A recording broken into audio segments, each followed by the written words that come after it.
तो मैं आपका व्यवसाय शिक्षक दीपक सिंह और ये कक्षा 12 में हम 4th पेपर में आते हैं और इसमें हमको देखना है ट्रांजिस्टर रिसीवर और अभिग्राही अथवा मतलब उसको अभिग्राही कहेंगे और टेप रिकॉर्डर। ये 2 चैप्टर हैं कक्षा 12 में 4th पेपर के। तो ये देखते हैं इसमें क्या है कि रिसीवर के मौलिक सिद्धांत क्या हैं। सही बात है, ट्रांजिस्टर रिसीवर के मौलिक सिद्धांत क्या है। कोई भी आपके हाथ में ट्रांजिस्टर है या चीज़ है तो उसके मौलिक सिद्धांत क्या है। तो संग्रहण करना, एंटीना द्वारा अंतरिक्ष से भेजी गई रेडियो तरंगों के लिए एरियल के द्वारा आप का जब संग्रहण होता है तो उसे संग्रहण क्वालिटी इसकी अच्छी होनी चाहिए। सामान्यतः कोई भी चालक या जो है रेडियो तरंगों के क्षेत्र में स्थापित किया जाए तो उसमें आरएफ वोल्टेज आ जाता है जो रिसीवर के लिए इनपुट सिग्नल का कार्य करता है। तो यहीं से हम संग्राहक रिसेप्शन बन जाते हैं। और चयन किस तरह से कि विश्व में स्थापित असंख्य ट्रांसमीटर हैं, अंतरिक्ष में रेडियो तरंगे फैलाते हैं। ये प्रायः अलग अलग फ्रिक्वेंसी आप मैच करा के उसको काम करते हैं।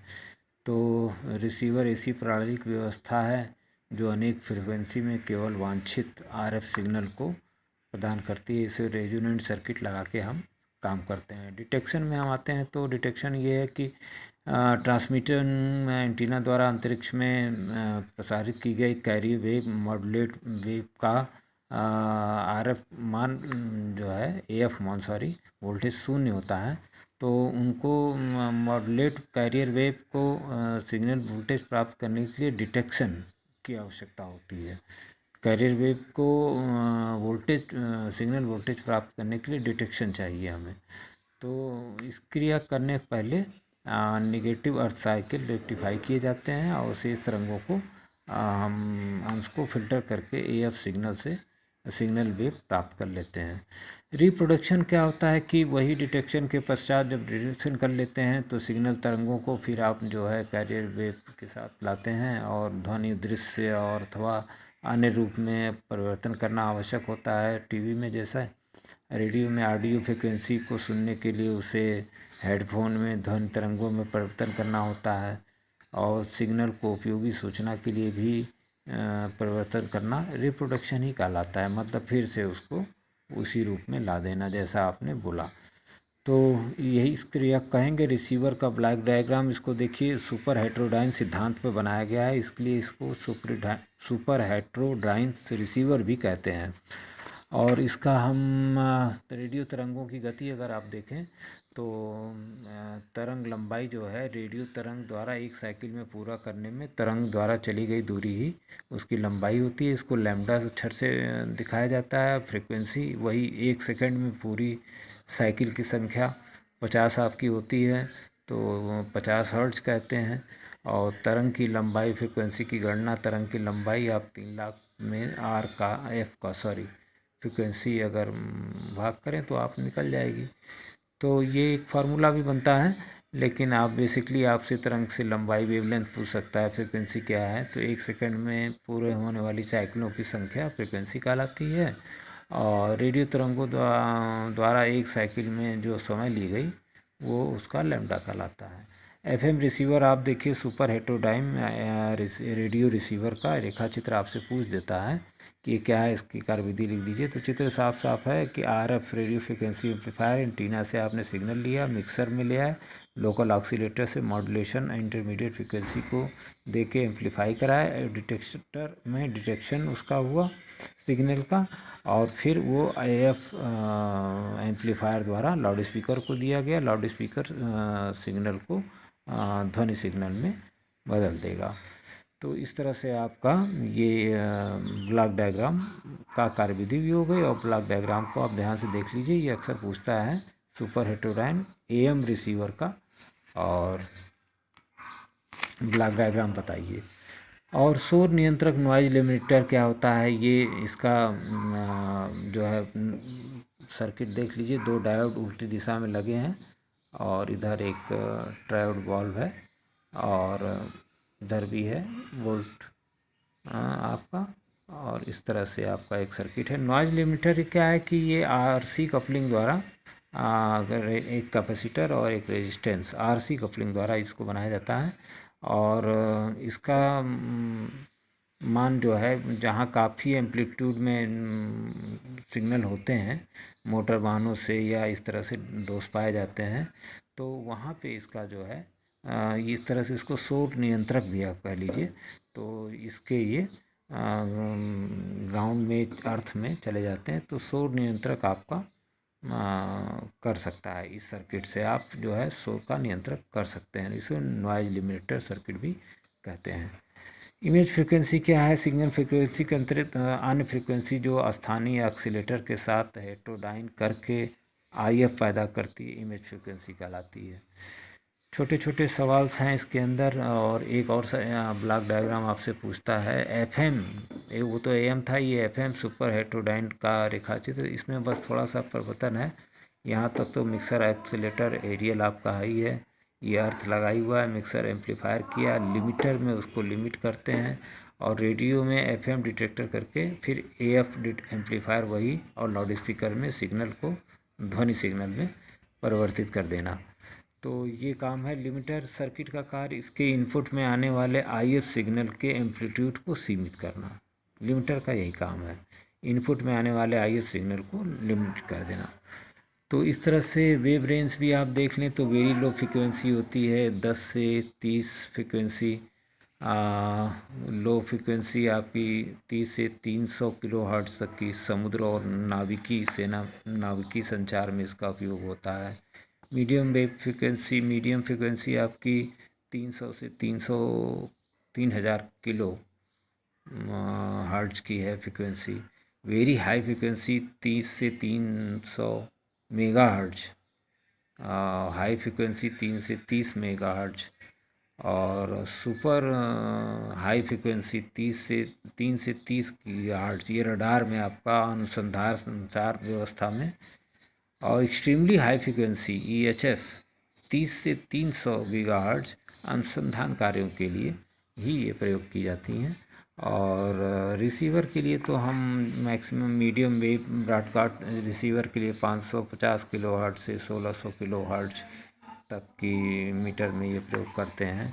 2 बैंड के रेडियो में हम 550 से 1600 किलोहर्ट्ज तक का, शॉर्ट वेव में 4.5 से 19 मेगाहर्ट्ज तक का, और 3 बैंड वाले रेडियो में आप 550 से 1600, और शॉर्ट वेव 1 में 2.5 से 7.5 मेगाहर्ट्ज, शॉर्ट वेव 2 में 2.5 से 25।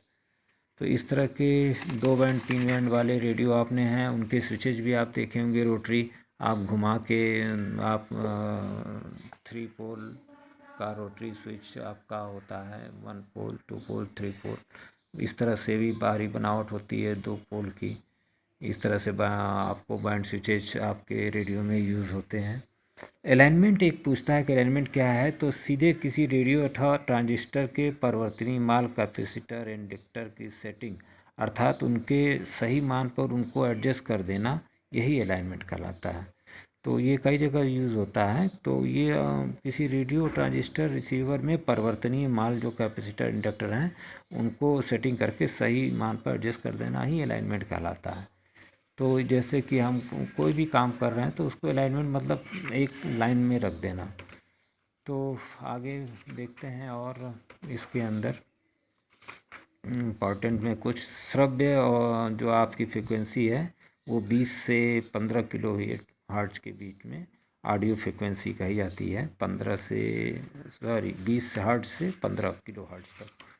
टेप रिकॉर्डर को भी अगर आप देखें तो इसका सिद्धांत यही है कि मुख्य रूप से इसका मैग्नेट पर जो है ध्वनि का चुंबकीय रूप में रिकॉर्डिंग हो जाती है PVC पॉलिस्टर की पतली पर टेप के, और इस पेस्ट में आयरन ऑक्साइड क्रिस्टल होते हैं और ये सूक्ष्म चुंबक की तरह काम करते हैं, और ध्वनि रिकॉर्ड किए बिना टेप में लघु चुंबकों की कड़ी इस प्रकार होती है कि इसका प्रभाव भी शून्य रहता है। तो एक तरह से इस पट्टी पर ही ये काम करती है, इसका बेसिक सिद्धांत। और विशेषताएं ये हैं कि इसको रिकॉर्डिंग भी कर सकते हैं, फिर रिप्रोड्यूस भी कर सकते हैं। और एक छोटा सा सरल उदाहरण है, उपकरण है ये। और टेप रिकॉर्ड को आप स्टूडियो कार्यक्रम में यूज़ कर सकते हैं। रिप्रोड्यूसिंग क्या है कि रिकॉर्डिंग करके आप उसको फिर रिप्रोड्यूस करते हैं, तो उसको रिप्रोड्यूसिंग कहते हैं टेप रिकॉर्डर में। और इसका एक छोटा सा ब्लैक डायग्राम भी आपको दिखाई दे रहा होगा। और इसमें लाउड स्पीकर यहाँ पर है और रिकॉर्डिंग यहाँ पे है, और उसकी आउटपुट ये चरखी से इरेज हेड और इसका है। और इसकी संरचना में देखिए, recording head, erasing head, microphone, tone control, यांत्रिक पुर्जे, रिप्रोड्यूसिंग हेड, विद्युत मोटर, लाउड स्पीकर, चुंबकी tape, supply tape up spool, ये सब यूज़ होते हैं। ये पूछता है कि टेप रिकॉर्डर में आपका क्या क्या यूज़ आता है। मैग्नेटिक हेड है, तो मैग्नेटिक हेड का काम वही होता है, छोटा सा उपकरण है, रिकॉर्डिंग हेड कहलाता है। और इसके और रिप्रोड्यूसिंग हेड भी इसके अंदर होता है गुण, तो ये यूनिट मैग्नेटिक हेड भी कहलाता है। और इसका कार्य वही है, एचएफ तथा डीसी वॉइस कोर को चुंबकित करना, और एफएफ सिग्नल द्वारा एयर गैप में पैदा होने वाले चुंबकीय क्षेत्र को टेप को एएफ सिग्नल की फ्रीक्वेंसी एम्पलीट्यूड के अनुसार चुंबकित करके, और रिकॉर्डिंग तथा रिप्रोड्यूसिंग के लिए टेप को निर्धारित गति पर चलना आवश्यक है। तो ये इसका कार्य है एक तरह से। इरेजिंग हेड में आप जानते हैं मिटाने वाला काम, तो ये विचुंबकन हेड भी इसे कहते हैं, विचुंबकन हेड है ये। इरेजिंग हेड होता है, ये उसको मिटाता है। और इस तरह के हम देखें तो टेप रिकॉर्डर हमारे पास इस तरह के भी थे, जिसमें वॉल्यूम कंट्रोल इस तरह का था। और 2-in-1 का अगर आपसे ब्लॉक डायग्राम पूछता है तो देखिए, यहीं पे एरियल है, ये आपका माइक है, इसके अंदर रिकॉर्डिंग इक्वलाइज़र करते हुए ड्राइविंग एम्पलीफायर, आउटपुट एम्पलीफायर से रिकॉर्डिंग हेड और लाउड स्पीकर हेड, दो तरह का आपको दे रहा है। 2-in का ब्लॉक डायग्राम ये है। और इसके अंदर मुख्य रूप से इसका दोष निवारण अगर आप देखें तो सामान्य रूप से अगर सेट बिल्कुल नहीं काम कर रहा है तो सामान्य दोष तो वही है, ट्रांजिस्टर में सेल का ख़राब होना, क्लैंप में जंग आना, ऑन ऑफ स्विच ख़राब होना, स्पीकर ख़राब होना, कोई एक सेल ख़राब होना, स्पीकर में तार छूटना, दोनों संधारित्रों का ख़राब हो जाना स्पीकर के, मतलब सामान्य दोष हैं इसके।